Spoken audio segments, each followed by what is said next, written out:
Bismillahirrahmanirrahim. Assalamualaikum warahmatullahi wabarakatuh. Rabbi shrah li sadri wa yassir li amri wahlul 'uqdatam min lisani yafqahu qawli.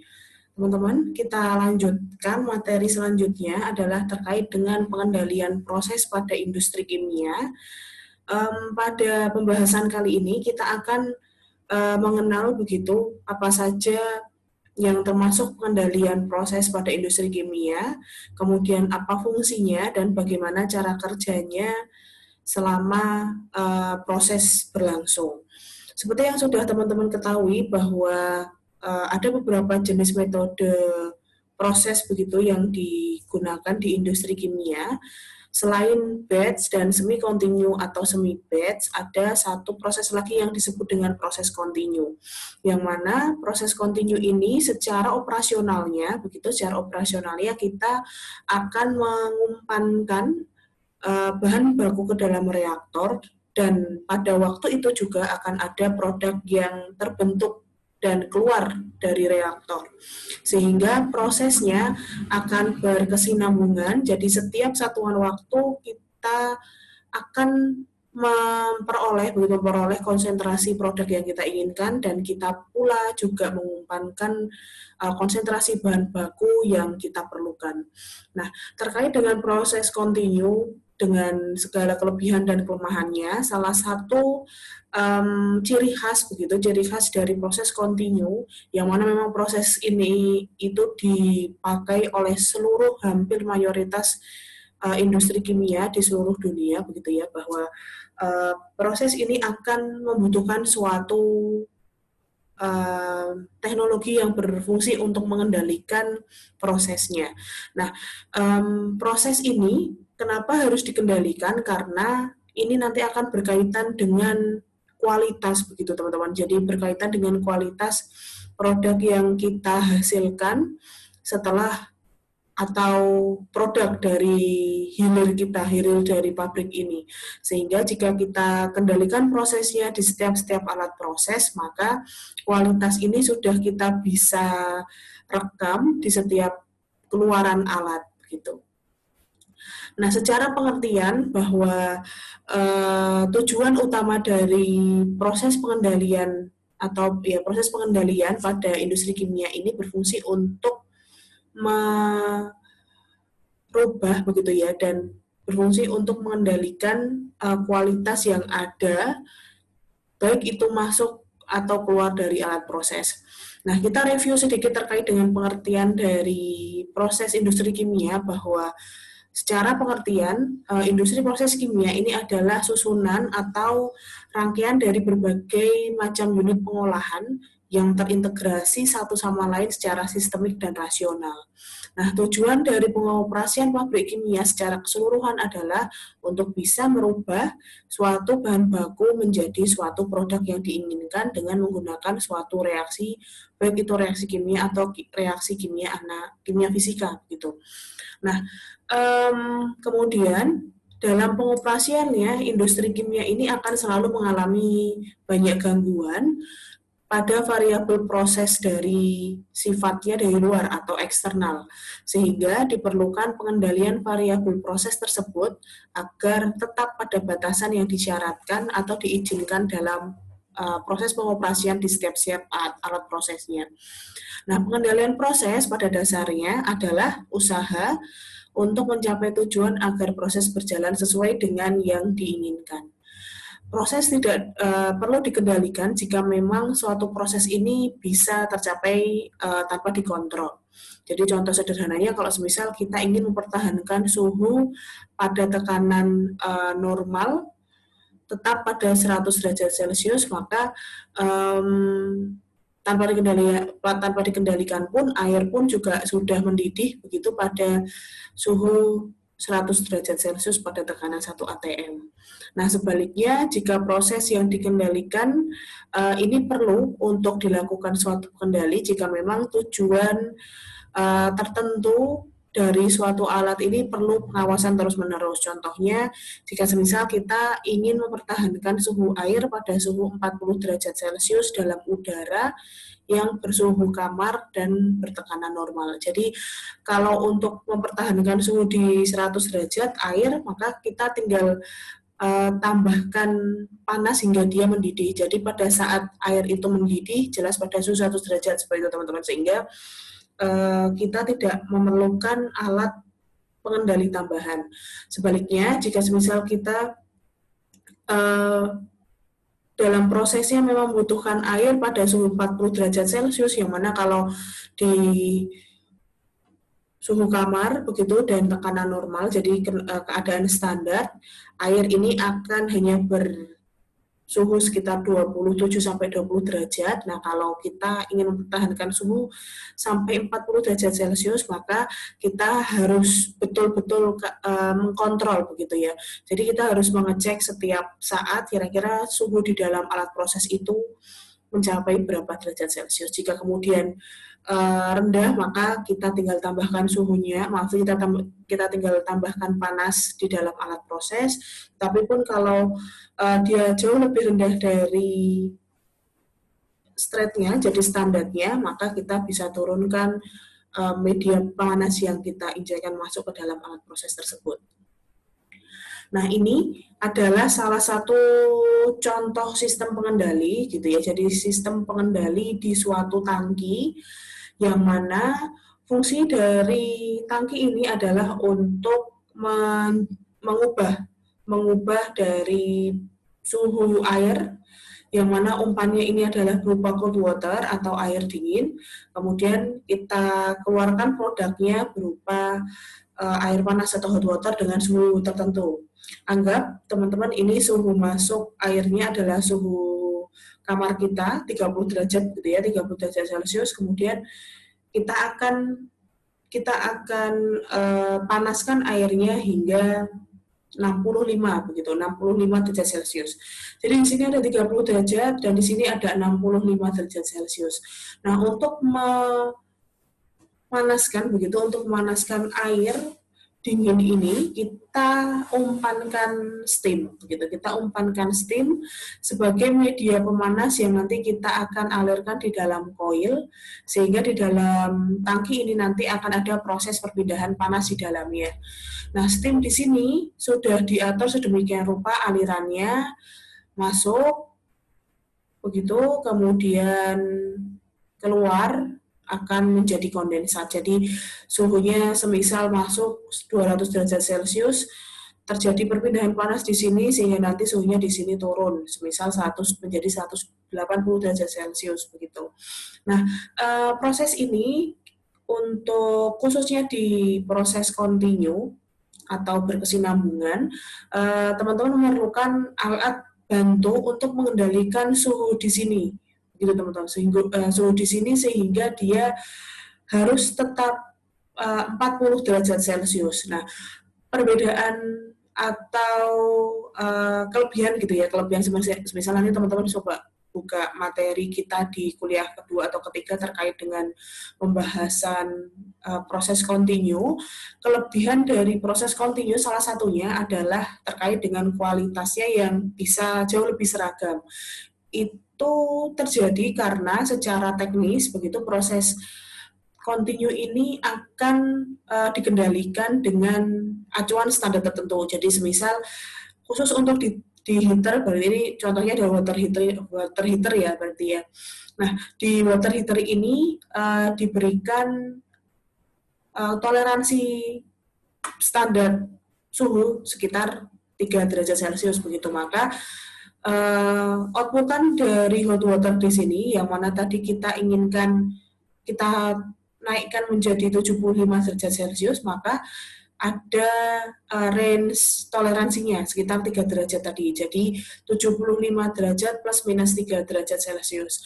Sehingga kalau untuk proses kontinu di sini kelebihannya adalah di situ teman-teman. Jadi keluaran dari produk ini akan senantiasa jauh lebih stabil atau lebih seragam hasilnya dibandingkan jika batch. Kalau kita gunakan batch, maka kita tidak bisa melakukan pengendalian apapun begitu dari luar begitu ya, dari luar di dalam suatu alat yang sifatnya batch. Jadi kita tinggal bisa kita istilahkan kita bisa terima jadi bagaimana proses produk hasil dari keluaran batch.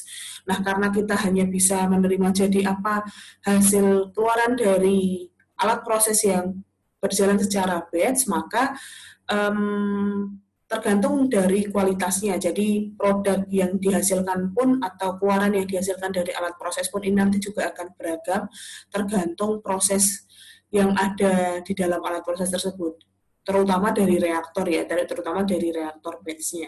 Nah, kalau continue kita bisa setting begitu. Jadi kalau semisal outputannya kalau batch suhunya bisa kadang-kadang bisa 40, bisa 35, bisa mungkin hanya 30 begitu, karena suhu di dalam reaktor ini, reaktor batch biasanya kita tidak bisa kontrol. Tapi kalau kita menggunakan continue, kita bisa cenderung lebih seragam hasilnya.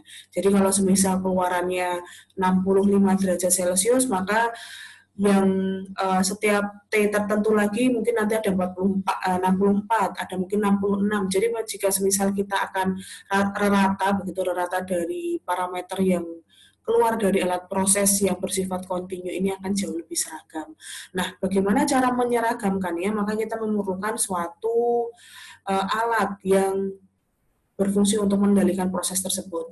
Nah, di sini alatnya kita akan tambahkan suatu controller begitu, controller terkhusus untuk karena alat di sini hanya berpegangan atau faktor eksternal yang kita akan kendalikan adalah suhu, maka alat ini adalah temperatur kontrol begitu teman-teman. Jadi adalah temperatur kontrol. Fungsi dari temperatur kontrol adalah nanti kita atau alat ini akan berfungsi untuk senantiasa menerima dan memberikan sinyal kepada dua alat ini, yaitu yang pertama di sini adalah TT atau temperatur transmitter begitu. Kemudian di sini ada CV atau control valve begitu. Jadi cara kerjanya di sini nanti ada, ini mungkin gambarnya agak terpotong ya. Jadi di sini ada kita bisa sampaikan di sini adalah seperti kantor pusatnya, berarti kantor pusat untuk mengontrol semua parameter di alat proses. Nah, dari temperatur transmitter atau TC, bisa kita sebut TT atau bisa TC, temperatur controller. Dari temperatur kontrol atau transmitter ini, sinyal begitu ya. Jadi sinyal, fungsinya dari TT ini adalah membaca begitu deh, membaca suhu karena ini T temperatur, maka transmitter ini akan membaca suhu aktual yang ada di dalam alat proses tersebut. Jadi alat proses di sini dia berapa suhunya. Nah, fungsi selain TT ataupun TC ini berfungsi untuk membaca suhu yang ada di dalam alat proses, dia juga berfungsi untuk mengirimkan sinyal, begitu, mengirimkan sinyal ke dalam distrik utama untuk pengendalian begitu, main district control biasanya disebutnya. Nah, di sini di DCS ini akan menerima semua sinyal terkait dengan bagaimana atau profil, karena ini suhu yang dipakai maka TT ya, suhu yang ada di dalam alat proses. Seperti yang kita tahu tadi bahwa outputan kita adalah 75 derajat Celcius plus minus 3 begitu ya, plus minus 3 derajat Celcius. Nah, kalau semisal nih, jadi setiap satuan waktu, setiap detik begitu, temperatur transmitter ini akan membaca berapa suhu yang ada di dalam tangki proses ini. Jika semisal suhunya masih ada di dalam range standar, sekitar 75 derajat Celcius plus minus 3 derajat Celcius, berarti dari 72 derajat Celcius hingga 78 derajat Celcius, maka fungsinya adalah hanya pembacaan dan dan mengirimkan sinyal saja ke main district control. Nah, kalau semisal di dalam suatu kondisi ini ternyata sistem kontinunya membaca bahwa suhu suhunya ada di lebih rendah dari 72, semisal 69 begitu, 69 derajat Celcius. Maka 69 derajat Celcius ini akan terbaca begitu, akan terbaca oleh TT, kemudian TT akan mengirimkan sinyal ke main district. Nah, di main district ini kemudian dia akan mengirimkan sinyal perintah kepada CV atau control valve untuk menambah begitu. Jadi untuk menambah atau memperbesar aliran dari steam. Sehingga kalau semisal dia di sini lebih rendah, steamnya ini valve-nya akan jauh lebih dibuka begitu agar laju pemanasnya jauh lebih tinggi begitu teman-teman, sehingga diharapkan yang awalnya tadi 69 begitu ya, 69 derajat Celcius akan beranjak naik menjadi suhu yang kita inginkan sekitar 72 hingga 78 derajat Celcius itu tadi, atau 75 derajat plus minus 3 derajat Celcius. Begitu, sehingga kontrol valve di sini fungsinya adalah untuk bisa diubah-ubah posisinya gitu. Jadi kontrol valve akan dapat terbuka 0%, jadi benar-benar tertutup, atau seperempat 25%, kemudian 50%, 3/4 terbuka, 75% terbuka, atau 100% terbuka. Jadi kontrol valve ini akan terbuka sesuai dengan kebutuhan dari steam yang diperlukan di dalam suatu tangki proses ini untuk mendapatkan suhu yang diinginkan. Jika semisal kebalikannya, jadi defaultnya untuk kontrol valve itu biasanya terbuka hanya 50% teman-teman. Jadi terbuka idle begitu, idle atau standarnya adalah 50% terbukanya. Nah, jika semisal suhu di dalam tangki ini jauh lebih rendah dari suhu normal, maka yang awalnya 50 bisa jadi nanti kita akan kirim sinyal begitu bisa menjadi 75 derajat atau bisa menjadi 100 derajat. Sebaliknya jika semisal kemudian ternyata terlalu panas, jadi nanti dia akan tertutup menjadi seperti semula. Jadi kalau yang awalnya 50, kemudian terlalu rendah, dia akan terbuka 75% atau 100% tergantung perintah dari controllernya. Nah, kemudian kalau sudah terlalu tinggi, nanti controller pun akan memerintahkan untuk kontrol valve bisa lebih tertutup lagi, seperti itu. Nah, seluruh sistem pengendalian dari setiap proses ini nanti ada beberapa parameter yang dikontrol begitu. Khusus di sini adalah suhu, tetapi tidak hanya suhu saja teman-teman di pabrik yang akan kita kontrol, ada banyak parameter yang bisa kita lakukan dan secara komponen begitu ya, komponen dari sistem pengendali ini nanti ada dua, yaitu yang pertama adalah transmitter dan kemudian di sini ada control valve yang berfungsi untuk adjust begitu ya, mengadjust arah aliran terhadap parameter yang kita inginkan. Sedangkan transmitter di sini adalah untuk mengirimkan atau menerima sinyal dari alat proses yang kita kontrol. Dan sistem ini sifatnya adalah otomatisasi begitu ya, otomatis, sehingga tidak diperlukan sumber daya manusia yang cukup tinggi begitu. Jadi cukup pakai sinyal elektrik, bisa pneumatik, bisa mekanik.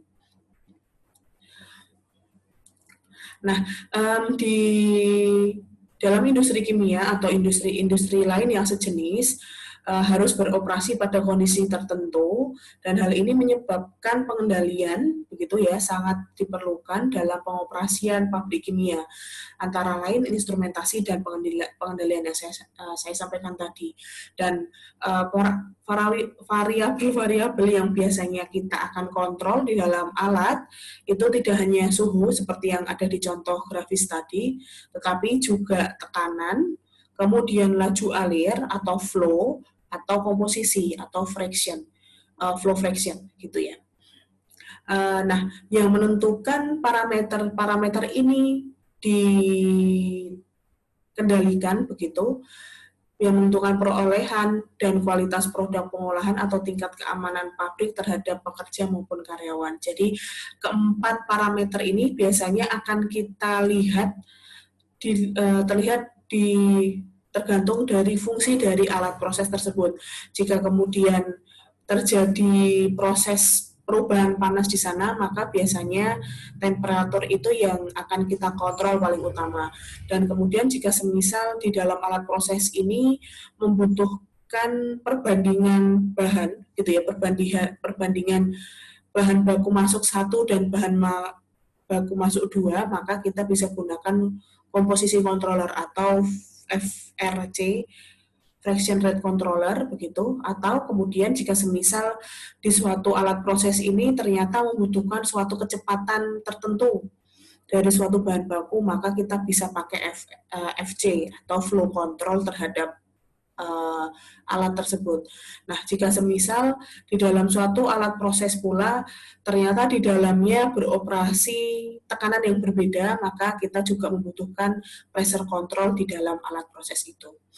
Sehingga secara bisa kita simpulkan begitu bahwa tujuan dari pengendalian proses ini adalah yang pertama untuk optimasi kondisi operasi dari proses yang kita jalankan.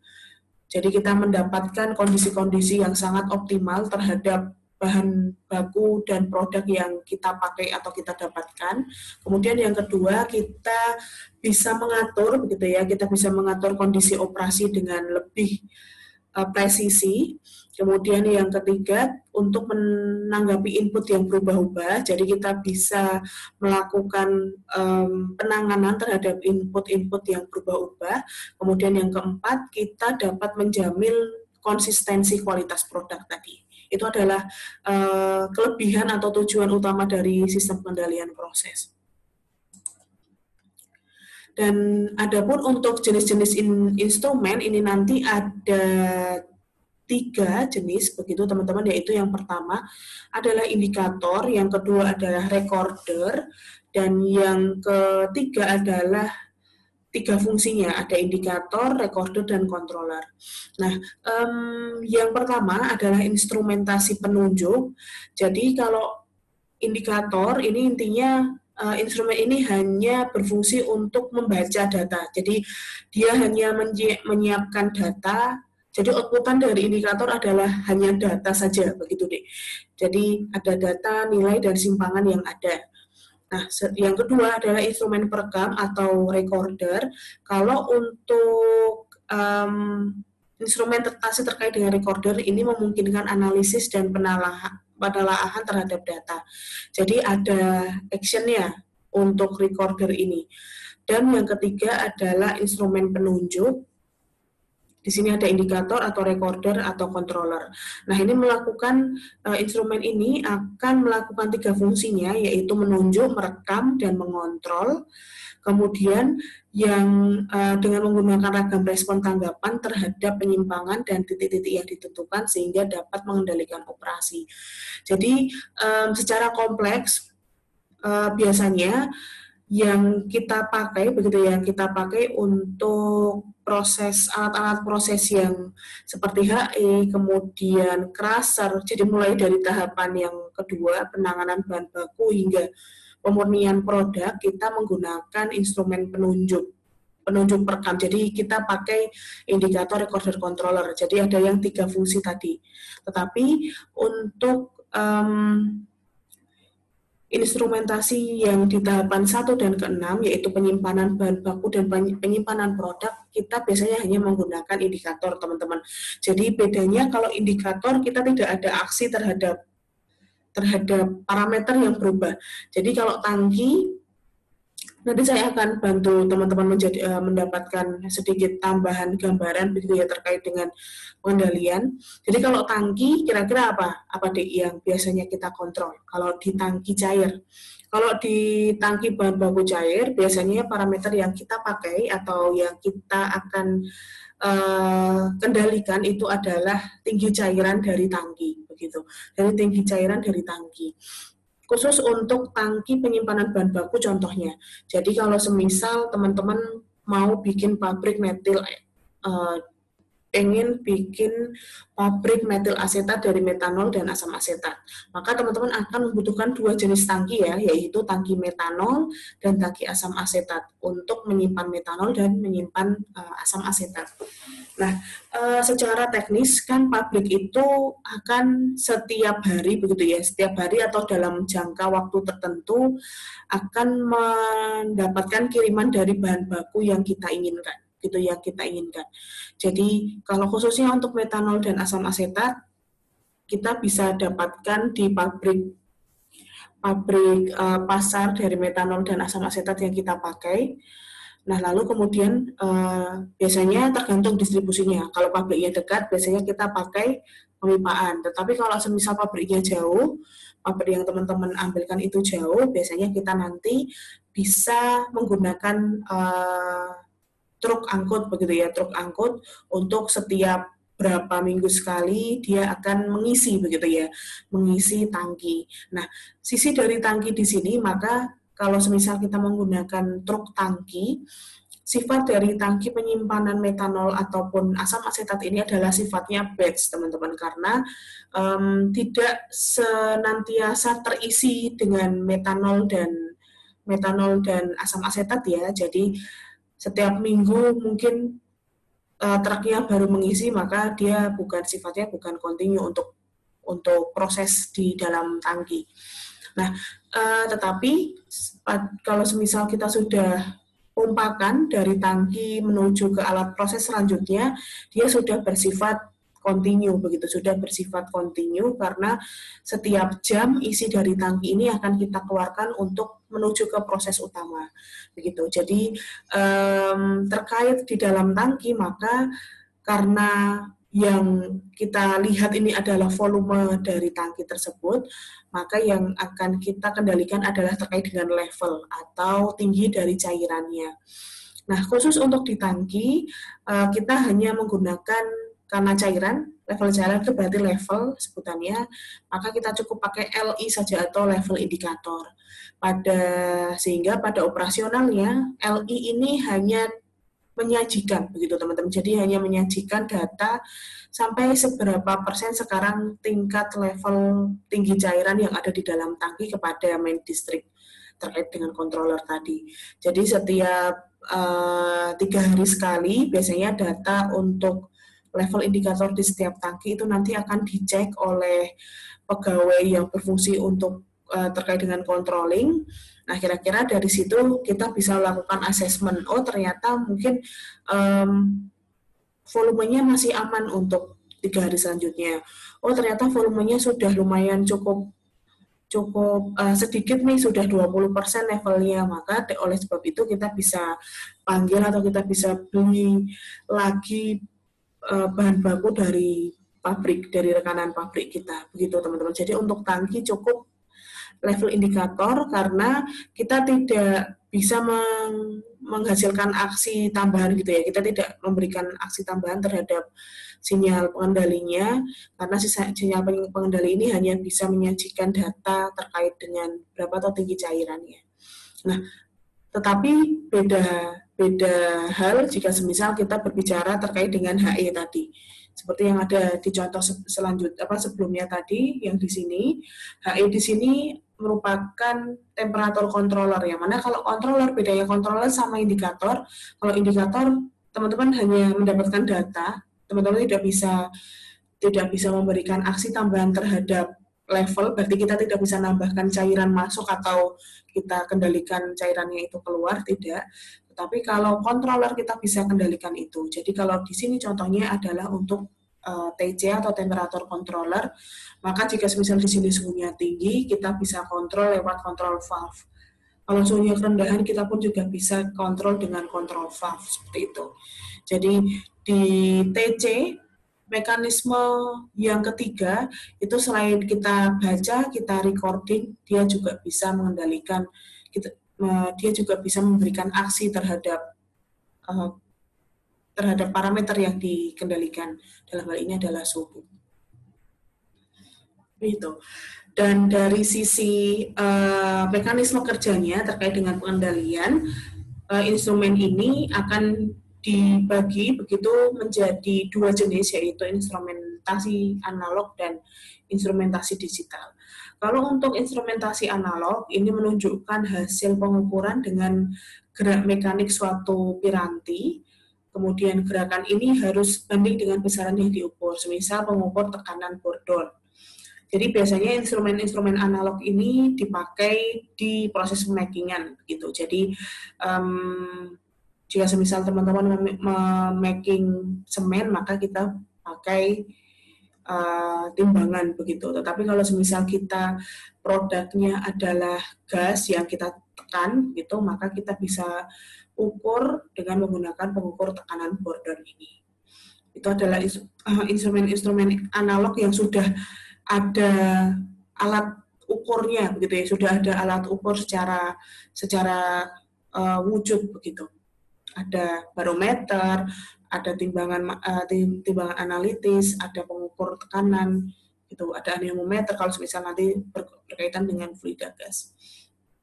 Nah, yang kemudian jenis instrumentasi yang kedua adalah instrumen digital. Biasanya untuk instrumen digital ini menggunakan transducer.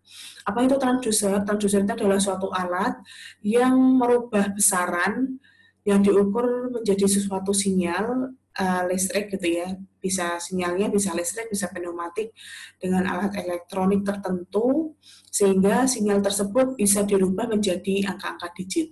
Jadi transducer ini adalah seperti pembaca logaritma begitu teman-teman. Jadi pembaca algoritma dari sinyal-sinyal yang dikirimkan gitu ya, yang dikirimkan oleh transmitter tadi, oleh alat recording tadi, instrumentasi untuk recording tadi.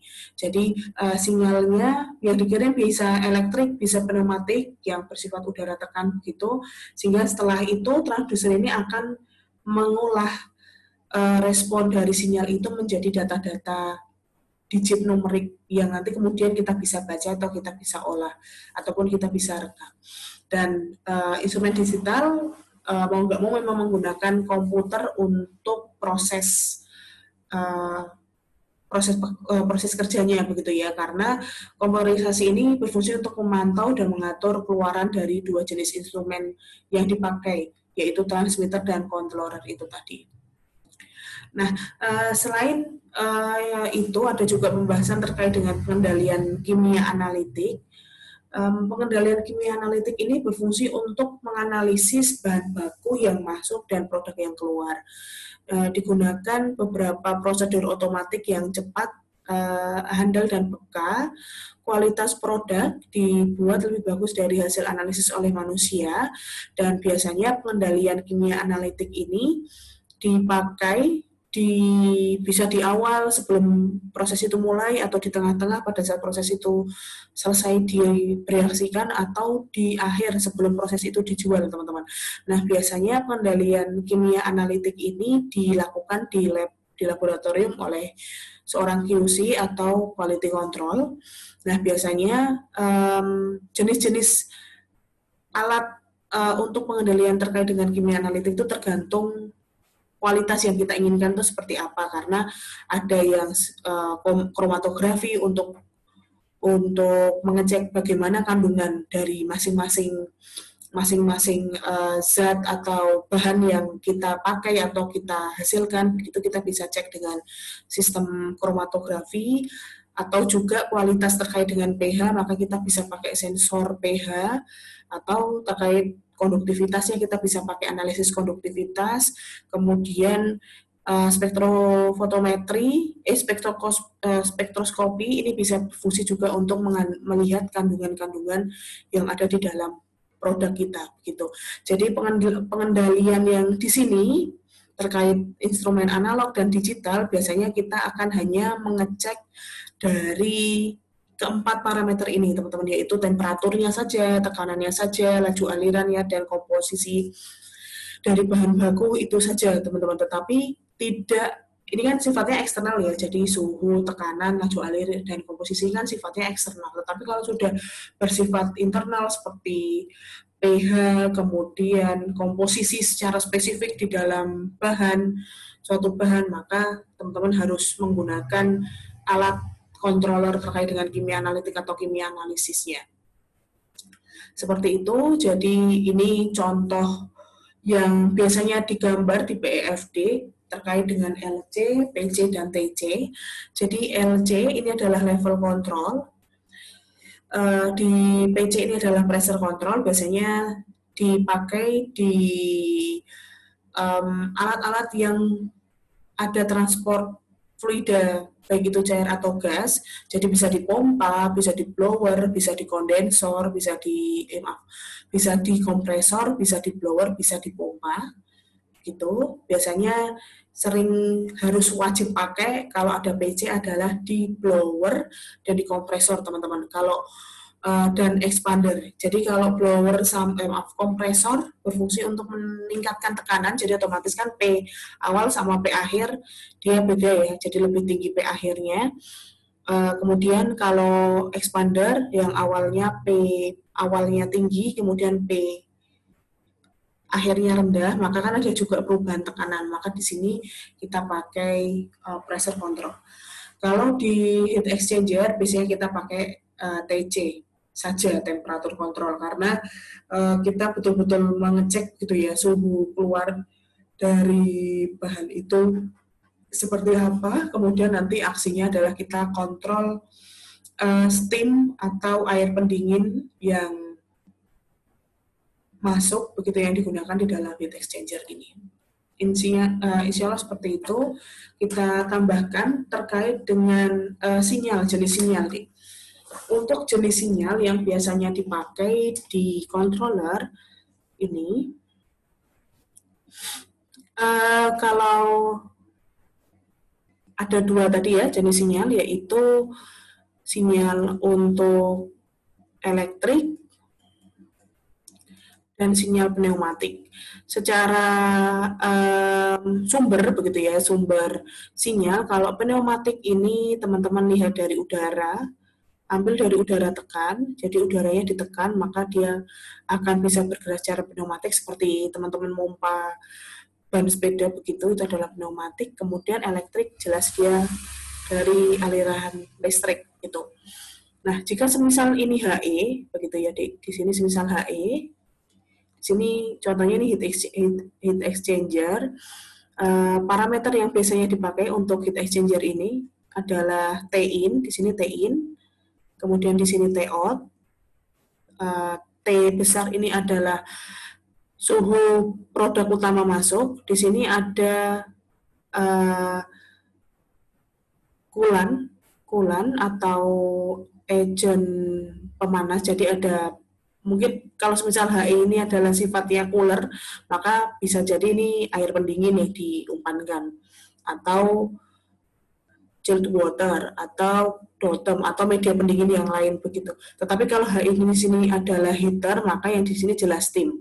Kita contohkan saja di sini heater ya, teman-teman. Jadi otomatis di sini steam in.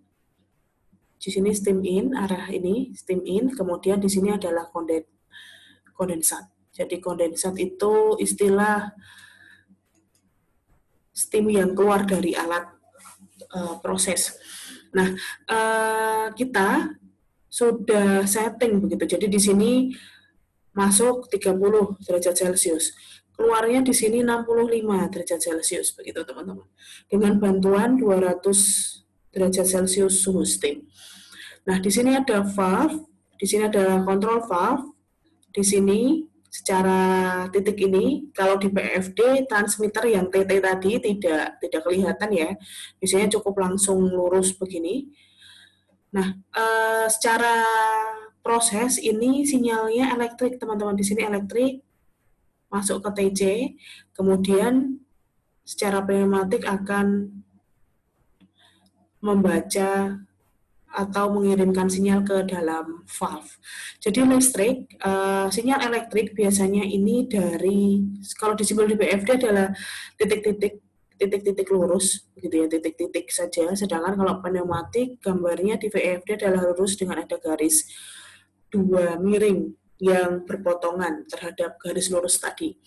Nah, pneumatik memang secara fungsinya dia adalah berfungsi untuk menggerakkan kontrol valve. Jadi kalau ada kontrol valve, mesti nanti sinyalnya adalah sinyal pneumatik karena udara tekannya ya fungsinya untuk valve karena kan kita mengendalikannya secara otomatis begitu ya. Kita mengendalikannya secara otomatis maka kita tidak memerlukan bantuan daya manusia, maka kita membutuhkan udara tekan untuk bisa menggerakkan valve. Nah, untuk sinyal pembacanya yang transducer tadi, sinyal ini berasal dari sinyal elektrik. Sehingga untuk mekanismenya HE, otomatis ini akan ada LC. LC ini ceritanya adalah distrik utama untuk mengontrol temperatur kontrol. Di sini ada temperatur kontrol ya, bukan LC di situ. Temperatur kontrol, maka di sini ada T-in, di sini T-in, di sini ada T-out, di sini ada steam in, di sini ada kondensat. Maka TC akan mengirimkan sinyal, jadi sinyal elektrik ini terhadap transmitter akan dikirimkan oleh transmitter secara elektrik ke TC, begitu teman-teman. Nah, yang biasanya dikontrol ini memang T-out-nya ya. Biasanya memang arah aliran keluaran alat proses yang biasanya kita lihat. Oke, kita lihat secara elektrik begitu di TC, kemudian di sini kita tambahkan kontrol valve kan simbolnya seperti itu, kemudian di sini dikasih 2. Ini fungsinya adalah pneumatiknya. Jadi sinyal elektrik akan senantiasa membaca, begitu ya, senantiasa membaca profil suhu keluaran dari T, maka profil suhu yang ada di keluaran heater, kemudian secara sinyal elektrik ini masuk ke temperatur controller. Nah, temperatur controller inilah yang nanti kemudian akan menentukan apakah valve ini mau dibiarkan aja ataukah dibuka sedikit ataukah ditutup sedikit. Nah, jika semisal ada aksinya entah itu menutup atau terbuka, maka TC akan mengirimkan sinyal secara pneumatik ke controller. Itu untuk TC. Kalau PC pun sama, teman-teman. Jadi ini adalah dari besar ke kecil, berarti di sini adalah ini kompresor. Jadi yang dari kecil ke besar. Ini kompresor ya. Ini kompresor. Di sini ada T-in, ini F ya, F-in, atau zat alir masuk, di sini F-out. F-in mesti punya P-in, di sini juga ada P-out. Gitu ya. Nah, sinyalnya pun, cara kerjanya pun juga sama, deh. Jadi sinyal ini arah aliran keluaran dari kompresor akan dibaca secara elektrik masuk ke PC, kemudian PC nanti akan ngecek kira-kira masuk dalam toleransi enggak. Kalau misal enggak, biasanya nanti dia akan mengirimkan kontrol valve PC dengan sinyal pneumatik ini ke sini dengan sinyal pneumatik. Begitu. Ini untuk kompresor. Nah, di sini LC. Nah, ini separator di sini gambarnya. Di sini adalah separator cair gas ya. Jadi ini F-in. Ini F-out. Fasenya di sini gas. Kemudian di sini F-out. Fasenya di sini cair atau mungkin larutan begitu. Nah, karena gas maka di sini bisa jadi nih di sini kita tambahkan PC pun boleh deh. Begitu. Jadi di sini kita masukkan sinyal elektrik masuk ke sini, kemudian pneumatiknya kita tambahkan valve di sini pun nggak masalah karena ini rejim untuk gas. Di sini area untuk cair. Nah, karena area cair, maka otomatis kan di sini ada beberapa tingkatan cairan ya, maka kita butuh LC. Kita bisa ngecek LC-nya. Nah, caranya ngecek LC adalah sinyal elektriknya, begitu. dibaca. Jadi sinyal elektriknya, kalau khusus LC, dia akan mengirimkan sinyal, begitu sinyal langsung secara elektrik dari dalam alat begitu ya. Jadi sinyalnya seperti ini, ya ini bisa dua arah, atas bawah biasanya. Di sini sinyalnya elektrik ini, sinyal elektrik, kemudian sinyal pneumatiknya ke sini untuk nanti kemudian dibuka begitu valve-nya. Jika semisal dia terlalu tinggi, valve-nya akan terbuka sehingga cairannya bisa turun. Kalau semisal dia terlalu rendah, maka valve-nya bisa kita tutup sedikit sehingga nanti dia bisa naik, gitu teman-teman. Jadi ada tiga parameter yang biasanya dipakai untuk faktor eksternal, yaitu L.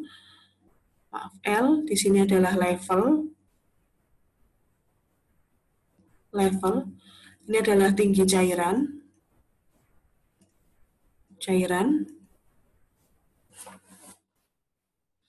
Kemudian P, pressure ya. Kemudian T, temperatur. Kemudian ada F, ini adalah flow. Flow itu lebih ke kecepatan laju. Di sini lebih ke laju alir. Ada juga FR. Di sini adalah fraction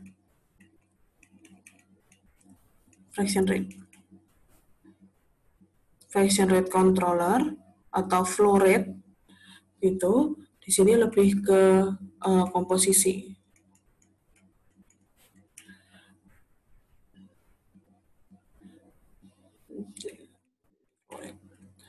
Flow rate ya di laju alir. Seperti itu teman-teman untuk jenis-jenis pengendali, sehingga hampir semua begitu ya, semua dari alat proses yang bersifat kontinu akan ada jenis kontrolernya tergantung dari fungsi dari masing-masing alat proses. Nah, untuk tangki tadi yang hanya pakai indikator, kalau indikator biasanya gambarnya cukup sederhana, teman-teman. Jadi ini semisal tangki nyimpan zat cair yang tidak volatil, kita pakainya adalah level indikator LI saja begitu. Dia sinyalnya adalah elektrik saja, menuju ke sana, menuju ke level indikator. Nah, level indikator ini nanti akan connect ke bagian controller yang dilihat oleh manusia begitu, oleh pegawai. Nanti di LI itu nanti akan menampilkan data terkait dengan level ketinggian cairan yang ada di dalam tangki itu seberapa tingginya. Begitu. Jadi setelah ini mungkin kita akan sedikit latihan, tidak saya hitung sebagai assessment teman-teman. Kira-kira teman-teman bisa memprediksi alat, teman-teman sudah jawab dengan baik begitu ya, dengan baik tentang alat-alat yang ada di unit proses ataupun unit operasi begitu yang di tugas minggu keempat kemarin. Nah, kita bisa menyusun kembali kira-kira yang penting itu di alat ini ada alat kontrol apa. Nanti kita bisa hitung, kita bisa buat tabel, teman-teman kira-kira bisa prediksi apa saja alat kontrol yang ada di masing-masing alat. Nanti bisa saya sediakan tabelnya, nanti teman-teman coba isi masing-masing biar nanti bisa buat belajar bareng-bareng, nanti kita bisa diskusikan lebih lanjut. Terima kasih, demikian sedikit pengenalan tentang pengendalian proses secara umum, seperti itu cara kerjanya dan seperti itu manfaat dari pengendalian. Intinya memang karena kontinu kita tidak bisa mengendalikan serta merta hanya dengan manpower setiap alat, itu butuh waktu yang sangat banyak begitu teman-teman, sehingga kita memang membutuhkan komputerisasi untuk proses pengendalian ini.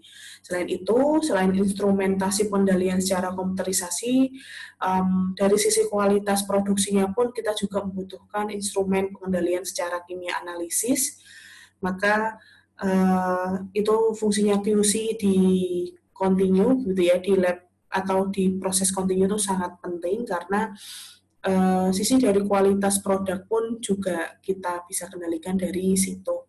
Begitu. Terima kasih atas perhatiannya yang sudah teman-teman curahkan ke video saya yang kali ini. Ada satu lagi video terkait dengan materi terakhir sebelum kita UTS, yaitu ekonomi, analisis ekonomi yang bisa kita pakai atau yang bisa digunakan untuk merancang suatu pabrik industri kimia. Terima kasih semuanya. Alhamdulillahirrahmanirrahim. Subhanakallahumma wa bihamdika asyhadu an la ilaha illa anta astaghfiruka wa atubu ilaik. Wassalamualaikum warahmatullahi wabarakatuh.